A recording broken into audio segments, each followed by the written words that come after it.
describe him to me. And Muslims, look at the description of your Rasul. And for some, this would be the first time you hear what your Prophet looked like. I saw a man of striking appearance.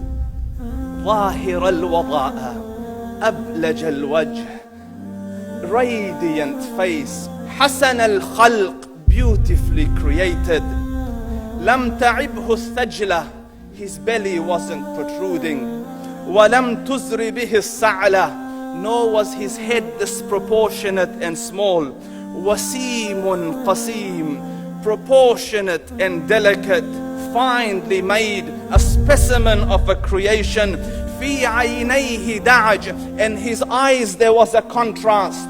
The dark was immensely dark, the white was excessively white. وفي أشفاره وطف, and his eyelashes were long. وفي صوته صهل, and in his voice was a natural echo. وفي عنقه سطع, and his neck was elegantly long. وفي لحيته كثاثة, his beard was full and thick. أزج أقرن, his eyebrows were arched, but they were not joined. It was separated. In صمت فعليه الوقار, when he was silent, dignity covered him. وإن تكلم سماه وعلاه البهاء, and when he spoke, it was audible and clear, almost commanding and overtaking. أجمل الناس وأبهاهم من بعيد, from afar the most striking and outstanding in appearance. وأحسنهم وأجملهم من قريب, and when he came near, the best of them and the most handsome of them in closeness. حلو المنطق, such an exalted and sweet level of logic. Like when he used to speak, it was so coherently logical, it was smooth and easy to understand. فصل لا نزر ولا هذر, he was to the point, not excessive, nor too short. كأن منطقه خرزات نظم يتحدرن, his logic, his utterances, his words were like jewels coming out of a necklace, calculated, polished, one after the other, it would flow magically. ربعة, he was medium in height.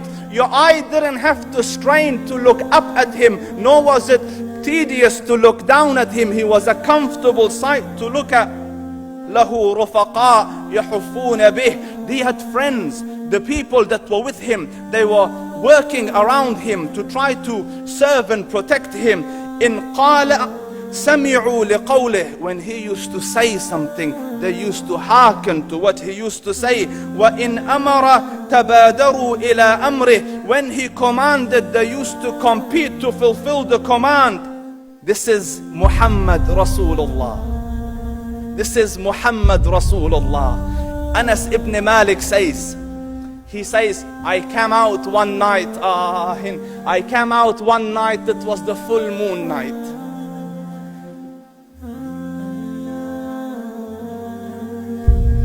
And I looked at the moon, and in the desert, understand, the moon is an awesome sight.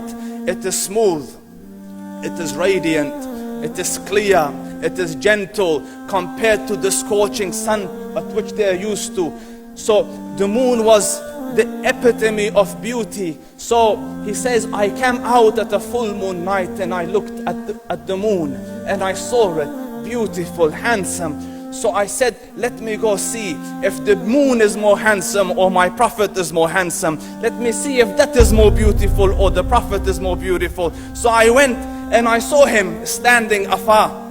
So I looked at his face and I looked at the moon, and I looked at his face, and I looked at the moon, and I looked at his face, and I looked at the moon, and he said, Wallahi, he was more handsome than the moon in its entirety. That is just the look of your Rasul. Aisha radiyallahu anha says, I was sewing with the needle, my needle dropped in the dark, I couldn't find it. I said, Ya Rasul, I can't find it. He moved his face close, and I swear, out of the radiance of his face, I found my needle. And the Prophet sallallahu alaihi wasallam was mind-bogglingly handsome, but his handsomeness was covered with waqar and jalal and hayba. The Sahaba say, when we used to sit at his feet, two feelings conflicting would come on the heart. The first one, you wanted to look at him. You wanted to behold the majesty of his face. And when you wanted to look up, shyness used to overtake you, so you used to look down.